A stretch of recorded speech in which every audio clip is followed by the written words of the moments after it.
L'Égypte, dans la tête des gens, c'est beaucoup de sable et beaucoup de mystères. Alors il y a des trucs classiques comme est-ce que les pyramides ont été construites par l'homme? Wink wink. Et les mystères un petit peu plus niches, comme par exemple, comment ça se fait que les fresques des temples aient pu être aussi bien conservées alors que la majorité des couleurs de l'Antiquité ont aujourd'hui disparu? Comment ça se fait également qu'il n'y a quasi aucun dépôt de suie sur ces fresques, alors que on sait que les Égyptiens s'éclairaient avec des torches et des lampes à huile, voire carrément des énormes braseros à l'intérieur des temples. Certains spécialistes avancent que les Égyptiens utilisaient un jeu de miroirs afin d'éclairer les petites pièces et les passages de leurs monuments. Mais en vrai, on dirait un petit peu une scène dans la momie et ça ressemble pas vraiment à la réalité. La réponse se trouve peut-être ici, à 75 km au nord de Luxor, dans une petite ville d'Égypte appelée Dendera. C'est dans les cryptes de ce temple dédié à Hathor que plusieurs fresques ont récemment interpellé beaucoup de gens et les médias. Je dis rien et je vous laisse regarder.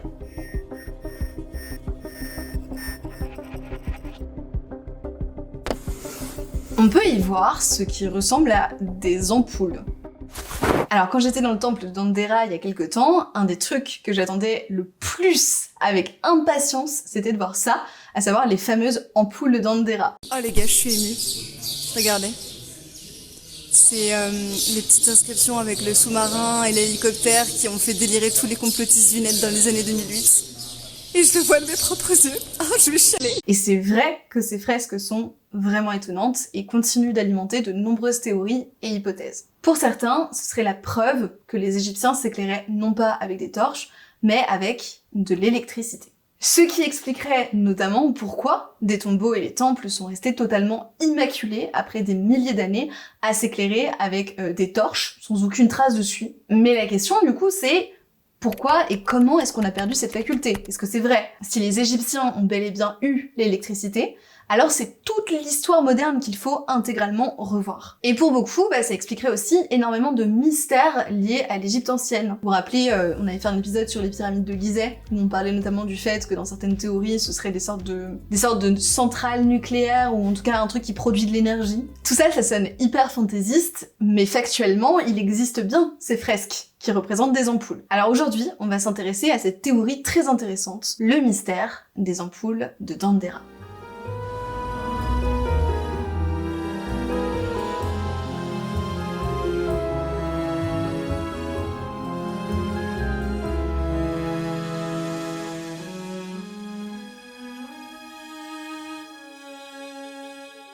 Alors d'où provient cette hypothèse? C'est dans leur livre Das Licht der Pharaonen que Peter Krasa et Reingar Abeck proposent que les fresques trouvées dans la crypte numéro 1 du temple d'Hathor et de Dendera sont en fait une représentation d'ampoules lumineuses utilisées pendant l'Antiquité égyptienne. Ça, c'est pour la base de l'hypothèse. Mais c'est finalement dans un épisode de Ancient Aliens, vous savez l'émission là sur la chaîne History avec le gars qui fait Aliens, et c'est cet épisode qui va propulser cette hypothèse, qui fait partie d'un ensemble d'éléments qui tentent de prouver en gros que les anciens Égyptiens avaient bel et bien déjà l'électricité. Comme je disais, typiquement ça va de pair avec l'idée que les pyramides sont des centrales électriques, souvent c'est associé. Mais quelle est la genèse de tout ça? Pourquoi est-ce qu'un jour on s'est demandé, tiens au fait comment est-ce que les Égyptiens ils s'éclairaient?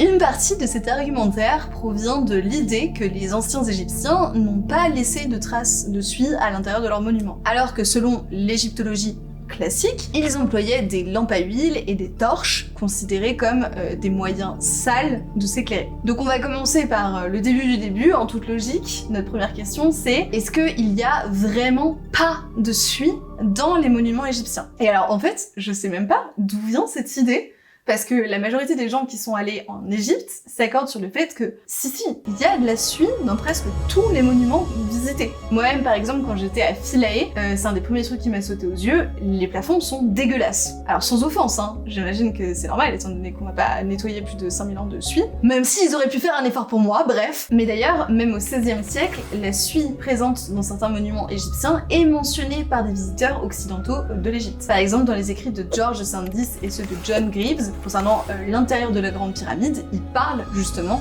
de ça. Le temple d'Hathor, dans lequel se trouvent les ampoules de Dendera, retrouve d'ailleurs progressivement ses couleurs parce que les restaurateurs se sont occupés de nettoyer toute la suie qui s'y est accumulée au fil du temps. Les fresques des ampoules elles-mêmes présentent des traces noires qui ressemblent clairement à de la suie. Mais à ce sujet, certains opposent un contre-argument assez intéressant. Cette suie pourrait tout à fait venir des siècles suivants, vu que la plupart des monuments égyptiens ont été ouverts durant l'Antiquité et visités par des pilleurs, des squatteurs, ou même par des touristes. Et donc, peut-être que c'est pas nécessairement les Égyptiens qui ont mis la suie. Alors du coup, regardons du côté des tombes qui sont restées inviolées jusqu'au XXe siècle. Et ben c'est vrai. Lorsqu'on regarde à l'intérieur de ces tombeaux, les magnifiques fresques de certains sont quasiment restées intactes. Et on peut du coup se questionner sur comment ça se fait. Et à ça, je réponds que les tombeaux ne sont pas faits pour être visités. Ils sont fermés. Et donc, c'est logique aussi qu'il ne puisse pas y avoir d'accumulation de cendres et de suie qui viendraient abîmer les murs et les plafonds puisque ils sont fermés. Qu'en est-il de la suie qui aurait pu s'accumuler pendant la construction des tombeaux? Bah oui, il fallait bien que les Égyptiens éclairent la pièce pour la décorer, pour peindre, etc. Alors pourquoi est-ce que donc il n'y a pas de la suie qui daterait de la période de construction? Et là-dessus, j'ai une réponse également. Les passages et les chambres des pyramides des mastabas égyptiens sont construits à quelques exceptions près dans des fossés ouverts, sur lesquels le toit est posé en dernier. Et donc les décorations à l'intérieur sont réalisées en réalité à ciel ouvert.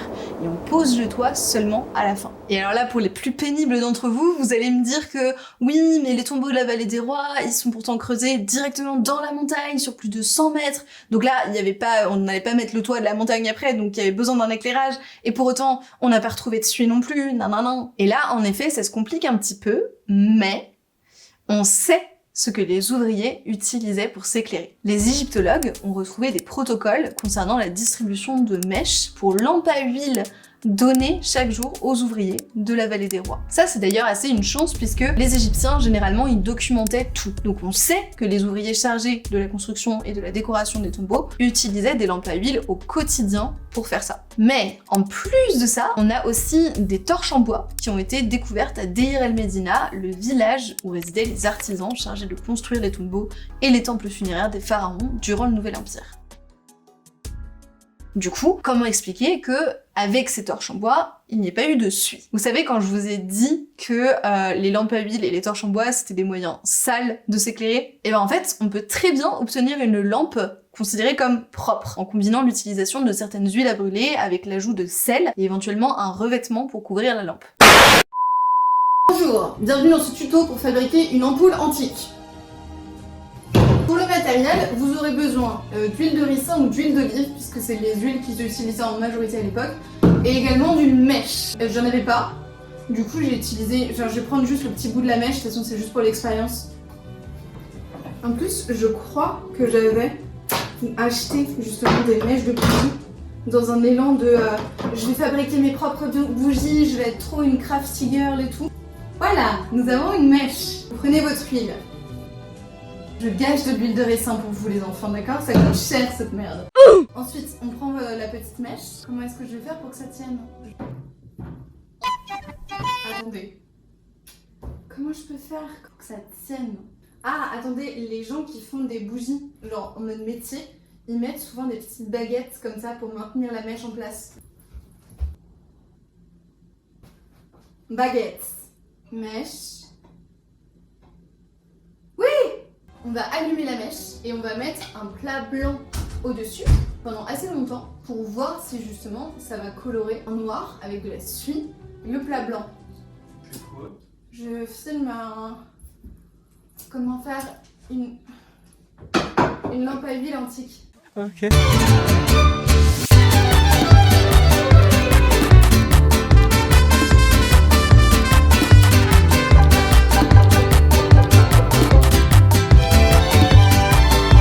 Il n'y a pas de suie. D'expérience, merci à tous, retrouvez-moi sur ma chaîne Twitch les jeudis soirs et les samedis matins en direct.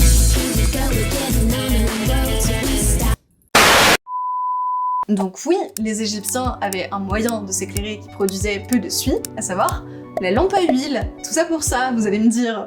Et finalement, bon, c'est bien tout ça, toute cette histoire de suie, mais qu'est-ce qu'on s'en fout?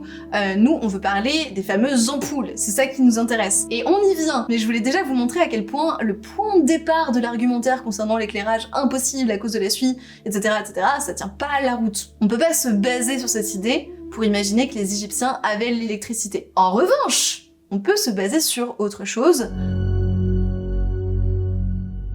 Alors, tout le monde est pas vraiment d'accord sur quelle partie sert à quoi, mais en général, l'idée c'est la suivante. Le rectangle en bas à droite serait une sorte de générateur. Donc en gros, une pile qui envoie du courant via le fil conducteur jusqu'à la douille de l'ampoule. L'espèce de petit serpent là représente soit la décharge électrique, soit un filament comme pour nos ampoules actuelles. Les petits bras du monsieur juste ici permettent de former le circuit électrique qui rejoint le générateur via un isolateur, le gros truc en dessous des bras qui ressemble à une bobine. Et du coup, ça nous donne une ampoule.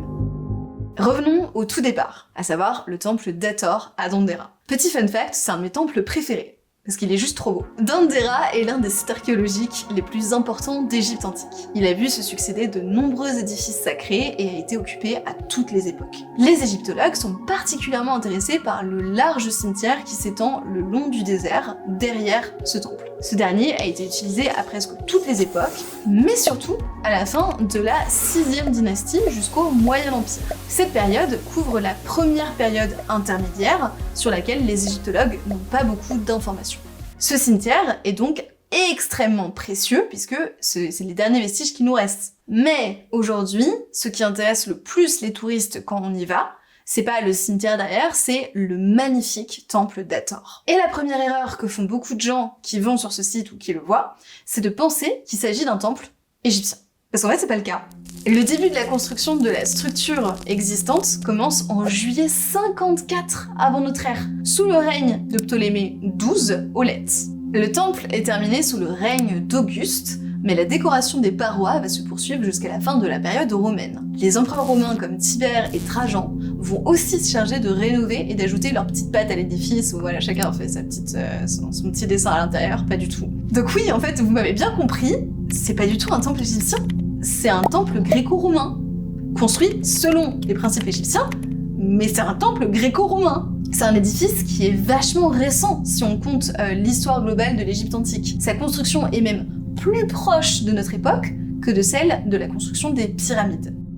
Du coup, je pense que ça y est, vous commencez à avoir un petit peu le problème, à savoir se baser sur des fresques datant de la période romaine pour construire une hypothèse sur l'entièreté de comment les Égyptiens s'éclairaient à l'époque antique, ça marche pas, enfin c'est trop bizarre. Ce serait comme dire que pendant la période romaine en Égypte, ils avaient des téléphones portables, puisque nous, aujourd'hui, 2000 ans plus tard, on a des téléphones portables en Égypte. Mais bon, on va quand même continuer à explorer le temple, parce qu'il n'y a pas qu'une seule fresque qui représente des ampoules. En fait, il y en a 6. 3 se trouvent dans des cryptes, et 3 autres sont dans une pièce du temple qu'on appelle la salle de culte G. Cependant, elles ne sont pas totalement identiques les unes des autres, et ça va être quand même assez important. La seule fresque qui fonctionne, entre guillemets, selon l'hypothèse susmentionnée, est la première, celle que je vous ai présentée au tout début. C'est littéralement la seule fresque dans laquelle les petits bras du bonhomme entrent dans l'ampoule, ce qui permet de réaliser le fameux circuit électrique fermé et donc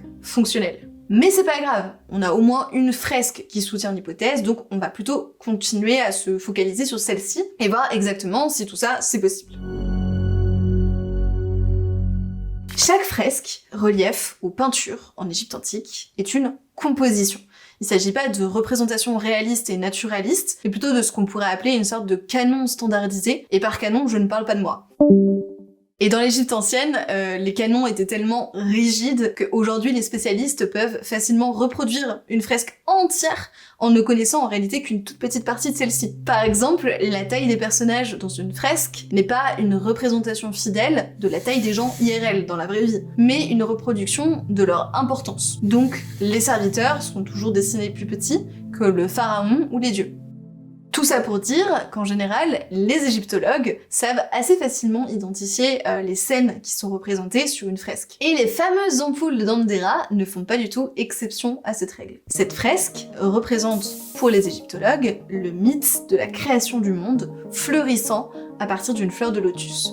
Premier élément qui serait sorti du néant. La douille de l'ampoule est le lotus. Le câble électrique est la tige de ce dernier, et le serpent au centre représente le dieu Arsomtus. Arsomtus est le fils d'Hathor. Hathor on connaît parce qu'on est littéralement dans le temple d'Hathor, et le fils de Horus. Et ça signifie Horus qui unit les deux terres. C'est un symbole en gros de fécondité et aussi une forme créative primordiale d'Horus, souvent associée à Ré dans sa forme de serpent. L'interprétation de la fameuse ampoule est un petit peu compliquée, je vous l'avoue, mais selon Sylvie Coville, spécialiste du temple, ce serait le gange protecteur du lotus, un genre de matrice, symbole de l'utérus de la déesse Nut, dans lequel naît le dieu. Et le fameux isolateur, c'est en fait un symbole très connu et qu'on retrouve un peu partout en Égypte antique. Il s'agit d'un pilier djed. C'est une représentation de puissance, d'endurance et de stabilité, contrairement à mes ex. Pardon. C'est le signe sacré du dieu Osiris, et ce serait même une représentation de sa colonne vertébrale. Ce symbole est ultra courant en Égypte antique. Il possède un hiéroglyphe à son image, qui représente soit stabilité, le mot stabilité, soit Osiris, et il est souvent utilisé sous forme d'amulette. D'ailleurs, il existait une cérémonie d'élévation d'un djed lors d'un des nombreux festivals, c'est pas du tout le rapport, mais bref. C'est vrai que ça ressemble à certains types d'isolateurs haute tension, mais à l'envers. Ce qui, si c'est vraiment une ampoule, le rend complètement inutile. C'est conceptuel, mais pourquoi pas. Il y a un autre truc qui est super pratique en Égypte ancienne, c'est que lorsqu'on n'est pas trop certain de l'interprétation d'une scène représentée, on peut toujours lire le texte qui l'accompagne. Bah oui, il y a le texte tout autour de notre scène d'ampoule décrit ce qu'il s'y passe et identifie les personnages qui y sont présentés. Comme c'est pratique. Et bon, je vous l'annonce tout de go, un plot twist, le texte accompagnant les fresques valide totalement l'interprétation des égyptologues et ne fait aucune mention de luminosité, d'éclairage ou autre chose qui pourrait éventuellement être associée à la notion d'électricité.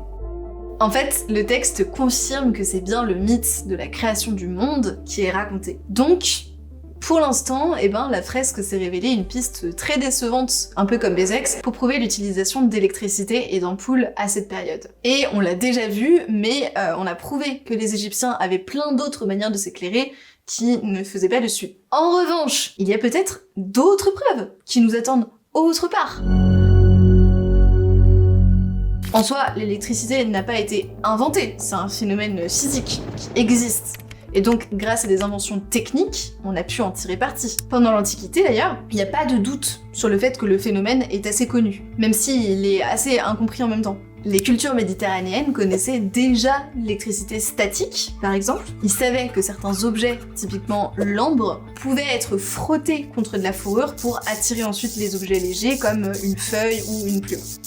Plus étonnant encore, les anciens Égyptiens connaissaient l'existence de poissons électriques, les poissons-chats qui peuplent le Nil. Ils les utilisaient en traitement de certaines maladies, comme la goutte ou la migraine. Mais à part ça, il n'y a aucun élément qui suggère qu'ils savaient utiliser l'électricité pour s'éclairer spécifiquement. En fait, on a plutôt beaucoup de preuves qu'ils utilisaient d'autres méthodes pour ça. Même le bro Hérodote, qui a visité l'Égypte en 440 avant Jésus-Christ, raconte que les Égyptiens utilisaient des lampes à huile en forme de soucoupe plate, pas volante, je vois venir, dans laquelle se trouvait une mixture d'huile et de sel, et dans laquelle flotte une mèche. C'est exactement le petit test qu'on a fait juste avant. Mais je le sens, certains d'entre vous, vous n'êtes pas convaincus. Les égyptologues, après tout, ils doivent défendre une version précise de l'Égypte. Et accepter les thèses de personnes extérieures à notre petit club privé des académiciens, qui fait ça en fait? On est un milieu élitiste, condescendant, ok? Et donc parce que j'aime beaucoup les exercices de pensée, je vous propose de changer de méthode. On peut se poser la question différemment. Est-ce que les Égyptiens auraient pu construire des ampoules?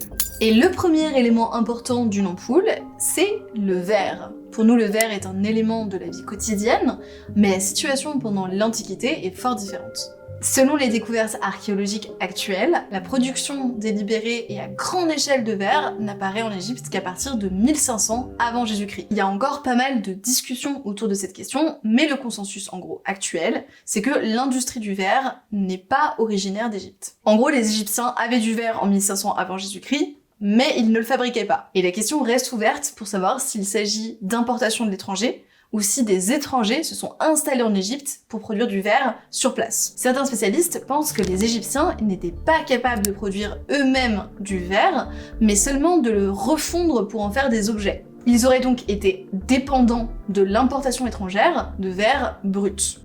Même lorsque cette industrie s'est développée, le verre restait réservé aux personnes de haut rang et n'était pas du tout un objet du quotidien. Tout ça pour dire que, à l'époque de la construction du temple d'Hathor, donc pendant cette fois-ci bien plus tard la période gréco-romaine, les Égyptiens avaient les moyens, théoriquement, de se procurer du verre. Or, le verre, même si en effet c'est un objet très fragile, ça se casse facilement, en même temps ça se conserve aussi plutôt bien dans le temps. Donc si les ampoules en verre ont été produites, on devrait normalement en retrouver des traces.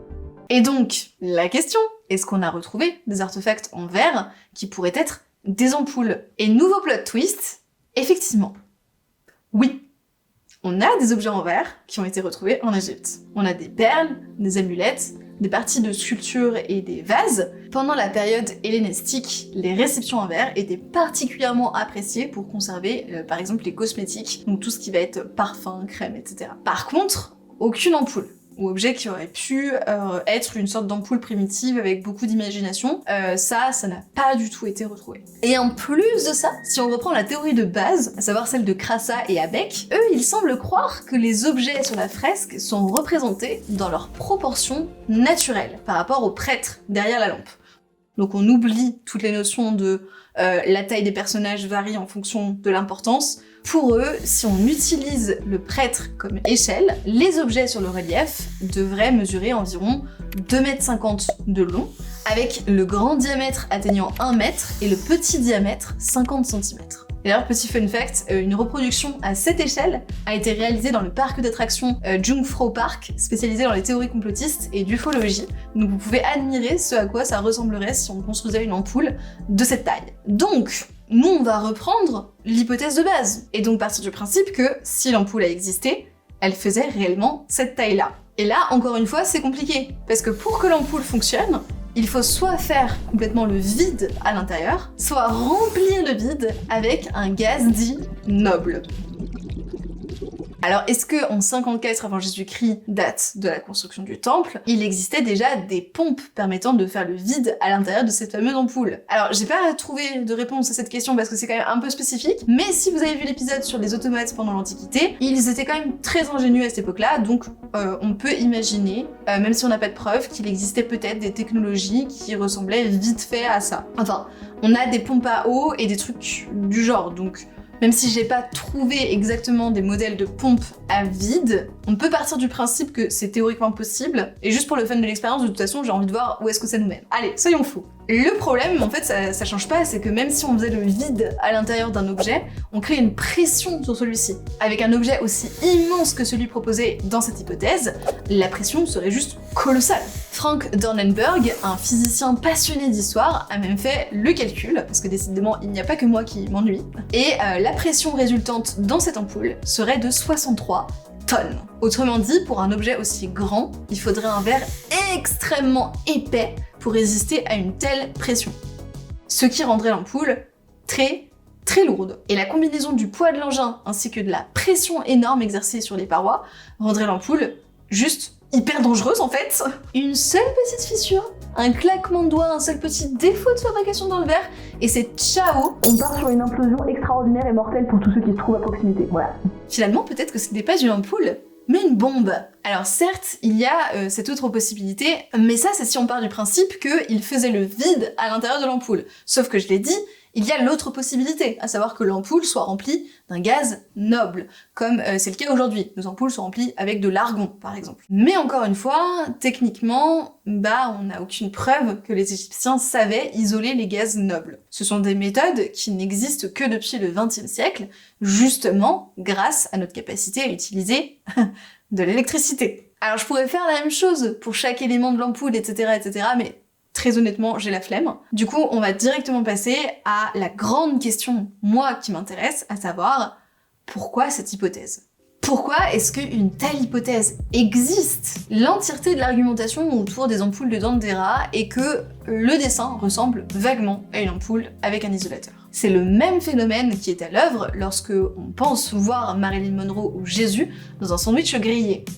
Ou plus récemment, lorsque tout le monde, vous vous rappelez, je sais pas, c'était il y a quand même quelques années, mais tout le monde s'était mis à jouer à Among Us, et il y avait beaucoup de TikTok et de mèmes où les gens voyaient le petit personnage de Among Us un peu partout dans leur quotidien. Notre cerveau est très bon à reconnaître les éléments qui font déjà partie de notre catalogue interne connu. Mais parfois, il est tellement bon à ce jeu qu'il va un petit peu trop loin. C'est un phénomène qu'on appelle la pareidolie. Et c'est complètement influencé par l'instinct et la culture. Mais ce n'est pas parce que ça ressemble à quelque chose qui existe à notre époque que c'est forcément la même chose 2000 ans avant. En fait, c'est même plutôt étrange de penser comme ça. Tout comme les prises électriques ne sont pas des représentations de visage, même si ça ressemble, cette fresque ne représente pas une ampoule, ni d'ailleurs une aubergine.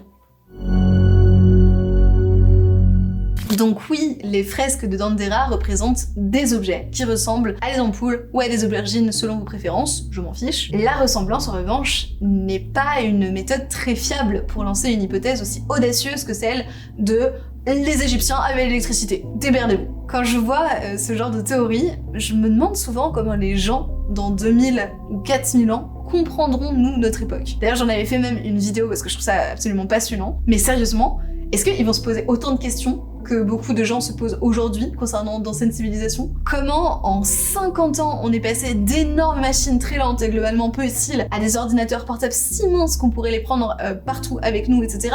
En vrai, j'ai très hâte de voir les futures théories du complot. Ça va être masterclass. Pour les gens du futur, ce serait pas illogique de se demander pourquoi une civilisation capable de créer des choses aussi incroyables en si peu de temps, vraiment, à l'échelle de l'humanité, 50 ans, c'est vraiment très peu, alors qu'on n'est même pas capable de s'organiser pour, au hasard, éviter notre propre mort collective avec le réchauffement climatique. Ça ferait sens à ce moment-là de dire « Ah bah c'est sûr, ils ont utilisé l'aide des aliens ou d'une force surnaturelle ».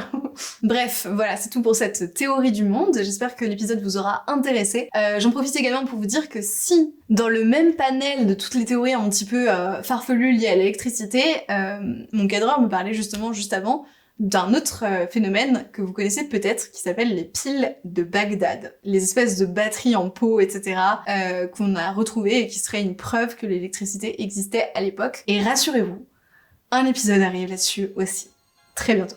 Voilà, passez une très bonne journée, je vous fais des gros bisous et à plus dans le bus.